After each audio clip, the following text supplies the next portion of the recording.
8. Como obter os resultados que deseja. Nem todas as preces são atendidas. Todo mundo sabe disso. Céticos veem nesse fato prova de que preces não funcionam. O que esquecem é que a prece, para funcionar, tem que ser feita eficazmente com compreensão clara de seus fundamentos científicos. Só então saberemos por que uma dada prece não produziu efeitos e descobriremos um método prático para torná-la mais eficaz. E se você descobre que as preces não são atendidas da forma que deseja, o que fazer então? Você precisa compreender as principais razões de tal fracasso, e elas são falta de confiança e esforço excessivo. Muitas pessoas bloqueiam o atendimento da prece porque não compreendem claramente o funcionamento da mente subconsciente. Quando sabe como ela funciona, você desenvolve confiança. Você tem que se lembrar de que em todas as ocasiões em que aceita uma ideia, a mente subconsciente começa imediatamente a executá-la. Com esse objetivo, utiliza todos os poderosos recursos de que dispõe. Esta lei aplica-se, porém, não só às boas, mas também às más ideias. Em consequência, se você usa negativamente o subconsciente, ele lhe trará problemas, fracassos e confusão. Se o faz construtivamente, pode contar com orientação, liberdade de ação e paz de espírito. A resposta correta é inevitável quando seus pensamentos são positivos, construtivos e generosos. Disso se segue, obviamente, que a única coisa que você tem que fazer para evitar o fracasso é conseguir que o subconsciente aceite sua ideia ou pedido. Sinta-lhes a realidade neste momento e a lei da mente fará o resto. Acreditando e confiando, transfira o pedido ao subconsciente que assumirá o trabalho e o atenderá. Você, no entanto, fracassará em todas as ocasiões em que tentar forçar o subconsciente a fazer alguma coisa. Os resultados que deseja vão se tornar mais distantes e não mais próximos. O subconsciente não se dobra à coerção mental. Ele age devido à sua fé ou aceitação de uma ideia pela mente consciente. O fracasso na obtenção de resultados pode ocorrer pelo fato de você fazer mentalmente armações como as seguintes: as coisas estão piorando. Não vou jamais obter resposta. Não vejo solução para isso. Não tem jeito. Não sei o que fazer. Estou muito confuso. Se faz essas armações, nenhuma resposta ou cooperação vai receber do subconsciente. Tal como soldado marcando o passo, você nem vai para frente nem para trás. Em outras palavras, você não vai a lugar nenhum. Imagine que entra num táxi e dá ao motorista uma meia dúzia de endereços diferentes. Ele ficará inteiramente confuso e pode recusar-se a fazer a corrida. Mesmo que ele tente seguir as instruções, as probabilidades são de que não conseguirá. Onde você acabaria por chegar é puramente especulativo. O mesmo acontece quando você trabalha com os poderes imensos do subconsciente. Você precisa ter uma ideia bem clara em mente. Tem que chegar à certeza de que há um jeito, uma solução, para o irritante problema da doença. Mas só a inteligência infinita do subconsciente sabe a resposta. Quando na mente consciente você chega a uma conclusão clara, você se decide e segundo tua crença, assim se fará. Vá com calma. O proprietário de uma casa cujo sistema de aquecimento pifou durante um período de frio intenso chamou um mecânico para consertá-lo. O homem chegou imediatamente. Meia hora depois, o sistema funcionava com perfeição.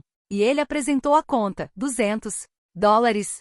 E o quê? Exclamou chocado o dono da casa. Você não demorou quase nada para consertá-lo. Tudo que você fez foi substituir uma pequena peça. Como é que tem coragem de me cobrar $200 por uma pequena peça que não pode custar mais de 5? O mecânico encolheu os ombros. Só lhe cobrei $2 pela peça nova, disse. É isso que vou pagar por ela. O dono da casa sacudiu a conta diante do nariz do mecânico. $2. Berrou. Aqui diz 200. Isso mesmo, confirmou o mecânico. Os outros 198 são por eu saber o que estava errado e como consertá-lo. A mente consciente é o mecânico mestre, o sabe tudo. Ela conhece os meios e processos para curar qualquer órgão de seu corpo. Arme saúde, e o subconsciente saberá o que fazer, mas fazer isso de modo relaxado é fundamental. Vá com calma. Não crie casos para si mesmo, pensando em detalhes e meios. Decida-se sobre o resultado que deseja. Desperte em si mesmo a sensação de que há uma solução ótima para seu problema, seja ele de saúde, finanças ou relacionamentos pessoais. Lembre-se de como se sentiu após uma doença grave. Não esqueça que a emoção que sente é o detonador de todas as atividades do subconsciente. A ideia daquilo que deseja deve ser sentida subjetivamente como algo pronto e acabado, não como algo que talvez aconteça no futuro, mas que está realmente ocorrendo neste momento. Use a imaginação, não a força de vontade. Obter a cooperação dos poderes do subconsciente não é a mesma coisa que empurrar um obstáculo.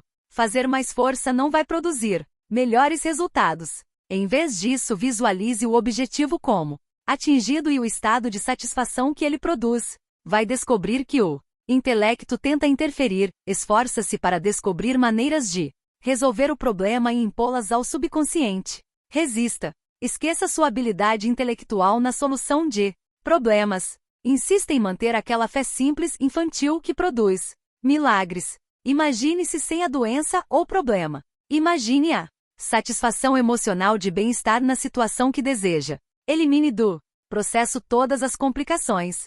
A maneira simples é a melhor. A imaginação disciplinada produz maravilhas. Uma maneira maravilhosa de obter resposta do subconsciente é pela imaginação disciplinada ou científica.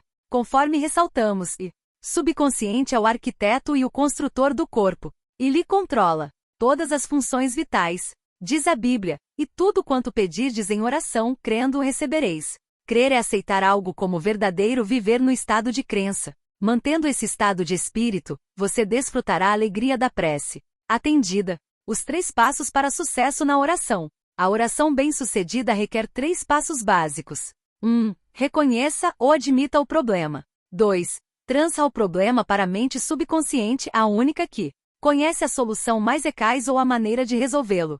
3. Relaxe com a convicção profunda de que já obteve o que pediu. Dúvidas e hesitação nada mais fazem do que enfraquecer a prece. Jamais diga a si mesmo, como eu gostaria de ser curado, ou tomara que isso funcione. O sentimento sobre o que vai ser feito é o que dá o tom. A harmonia é sua. Convença-se de que terá saúde. Você se torna esciente ao transformar-se em veículo do poder, curador inito da mente subconsciente. Com convicção total, transfa a ideia de saúde ao subconsciente. Em seguida, relaxe. Entregue-se ao poder que ele possui. E diga ao estado ou circunstância em que se encontra, isso também passará. Por meio do relaxamento e da convicção, você impregna a mente subconsciente. Com isso, a energia cinética que existe por trás da ideia assume o comando e a manifesta como realidade concreta. Você pode conseguir o oposto daquilo porque reza. As palestras de Émile Coué, célebre psicólogo francês, granjearam-lhe um sem número de admiradores nos Estados Unidos. Em um de seus insights mais importantes, ele disse o seguinte: quando desejos e imaginação estão em conito, a imaginação invariavelmente vence. Ele dava a esse fato o nome de lei do esforço contraproducente. Vamos supor que lhe pedissem que passasse por cima de uma estreita prancha no nível do chão. Você faria isso com a maior facilidade, sem a menor dúvida. Agora suponhamos que a mesma prancha se encontrava a 7 metros de altura, entre 2 paredes. Você poderia fazer o mesmo? Poderia mesmo? Provavelmente não. O desejo de cruzar a prancha entraria em conflito com a imaginação. Você se imaginaria caindo e se esborrachando no chão. Você poderia querer muito atravessar a prancha, mas o medo de cair o impediria de fazer isso. Quanto mais esforço para dominar ou reprimir a imaginação, maior força você daria à ideia dominante da queda. O pensamento, vou usar minha força de vontade para vencer o fracasso, reforça o pensamento de fracasso. O esforço mental frequentemente leva à derrota autoimposta, criando o oposto do desejado. Focalizar-se na necessidade de usar força de vontade implica enfatizar a condição de impotência. É como você resolver que vai fazer tudo o que puder para não pensar no hipopótamo verde. A decisão torna dominante na mente a ideia do hipopótamo verde e o subconsciente responde mais à ideia dominante. O subconsciente aceita a mais forte de 2 proposições contraditórias. Você, quem sabe, descobre que pensa o seguinte: eu quero cura. Por que não posso consegui-la? Eu me esforço tanto. Por que não consigo? Resultados? Tenho que me obrigar a rezar com mais determinação. Preciso usar toda a força de vontade que tenho. Você precisa compreender onde está o erro. Você está se esforçando demais. Jamais tente obrigar o subconsciente a aceitar uma ideia usando de força de vontade. Essas tentativas estão condenadas ao fracasso. Na maioria das vezes você termina obtendo o oposto daquilo pelo que rezou. A ausência de esforço é o melhor caminho. Já lhe aconteceu alguma coisa como as seguintes? Você vai submeter-se a algum tipo de exame. Investiu muito tempo estudando e recapitulando a matéria. Acha que a assimilou bem, mas quando olha para a folha em branco da prova descobre que sua mente ficou ainda mais branca. Tudo o que você sabia sobre o assunto sumiu. Não consegue recordar nenhum único pensamento relevante. Trinca os dentes e convoca toda a sua força de vontade, porém, quanto mais se esforça, mais parece que o conhecimento se afasta. Frustrado, você deixa a sala. Diminui a pressão mental. De repente, as respostas que andou procurando com tanto desespero, minutos antes, fluem provocadoras em sua mente. Você disse a si, mesmo que sabia a matéria e era um fato, mas não quando precisou dela. O erro que cometeu foi tentar forçar-se a lembrar. De acordo com a lei do esforço contraproducente, essa atitude levou não ao sucesso, mas ao fracasso. O que conseguiu foi o oposto daquilo, porque pediu ou orou. O conflito entre desejo e imaginação precisa ser resolvido. Usar de força mental ou força de vontade pressupõe a existência de oposição. O ato de imaginar oposição, porém, cria oposição. Se você se concentra na obtenção daquilo que deseja, não se concentra mas nos meios para torná-lo realidade. A esse propósito, diz a Bíblia: se dois dentre vós, sobre a terra, concordarem a respeito de qualquer coisa que, porventura pedirem, ser-lhes-á concedida por meu Pai que está no céu. Mateus 18:19. Quem são esses dois de quem fala a Bíblia? Eles representam a união, ou acordo harmonioso, entre o consciente e o subconsciente, no que interessa a qualquer ideia, desejo ou imagem mental. Se não houver conflito entre as diferentes partes da mente, sua prece será atendida. Os dois que concordam podem representar também você e seu desejo, pensamento e sentimento, ideia e emoção, desejo e imaginação. Evitamos todo conflito entre desejo e imaginação entrando em um estado passivo sonolento que reduz o esforço ao mínimo. Na maior parte, a mente consciente submerge quando caímos em estado de sonolência. E a melhor maneira de impregnar o subconsciente é imediatamente antes de dormir. A razão disso é que o mais alto afloramento do subconsciente ocorre imediatamente antes de dormir, e pouco depois de acordarmos. Nesse estado, os pensamentos e imagens negativos que tendem a neutralizar nossos desejos, impedir sua aceitação pelo subconsciente, estão ausentes. Quando imaginamos como atendido o desejo e sentimos a emoção da vitória, o subconsciente providencia para transformá-lo em realidade.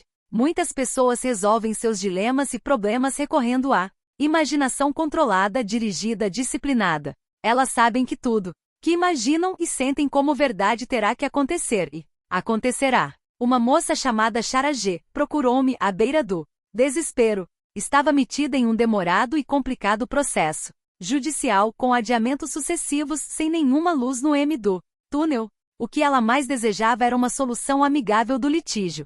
Suas imagens mentais, contudo, transbordavam de fracasso, perda, falência e impotência. A imaginação prevaleceu sobre o desejo e o processo judicial arrastou-se sem sinal de solução.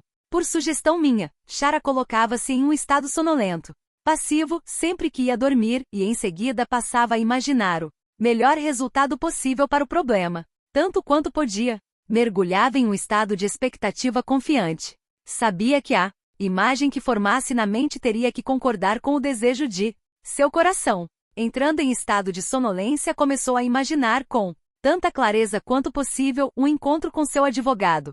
Depois de resolvido o caso, ouviu-se perguntando sobre o resultado, e escutando-lhe as explicações, e ele repetiu um grande número de vezes. O caso foi resolvido de modo amigável. Foi uma solução que agradou a todos. Durante o dia, quando lhe surgiam na mente pensamentos de medo, ela voltava a imaginar o encontro com o advogado completo, com palavras e gestos. Visualizava o sorriso do advogado, os maneirismos dele, o tom da voz, as palavras exatas usadas por ele. Fazia isso com tanta frequência, com tanta fidelidade ao roteiro que os medos eram combatidos antes mesmo de tentarem aflorar a mente.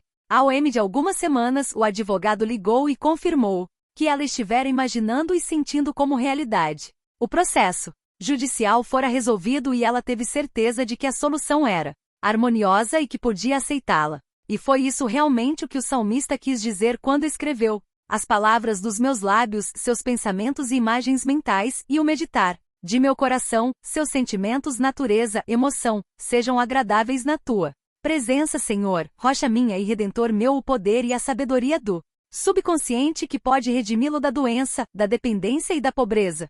Salmos 19, 14.